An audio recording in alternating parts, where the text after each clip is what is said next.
The course question for this video asks, how do your racial identity and comfort level influence the people you work or study with? For me, this was a really interesting question because when I signed up for this course, this was the beginning of the first time in my life that I've really considered my race, my place in society, or how others may perceive me because of the color of my skin. Being a white male living in America, I've never been subjected to discrimination or harassment because of the color of my skin. Many in this country cannot say the same. This course has challenged me to identify the white privilege that I benefit from and to see just how pervasive it is in society.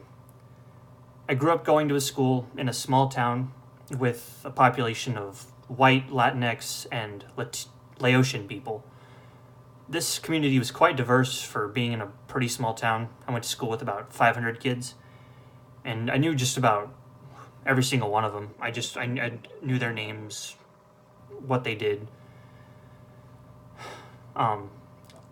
Schools are probably the most diverse places in that town at the time. Today, perhaps that is the Coyote Ridge Correctional Facility.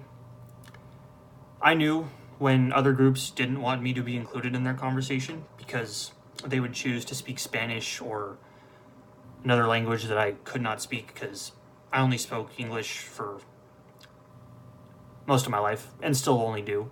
I understand a little bit of Spanish because of Spanish courses I took in high school, but that's about the extent of it.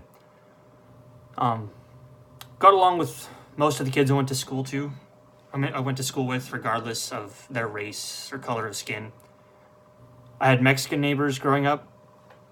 I would often go over to their house to hang out with their son, who was a year younger than me.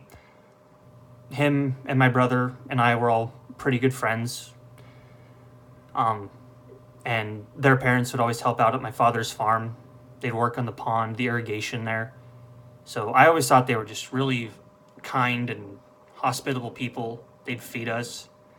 So personally, I couldn't understand why my parents ended up telling me to never marry somebody who wasn't white or to not marry a Mexican girl because I didn't understand why. I didn't understand the reason why they wouldn't want me to marry somebody outside of my race.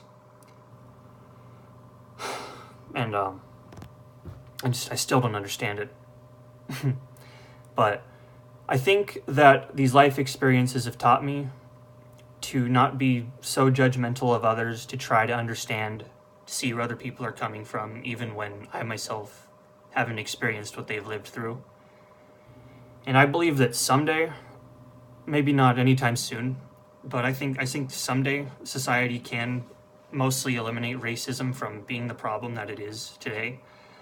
But it's going to require a lot of work, a lot of people willing to listen and to be accepting of others.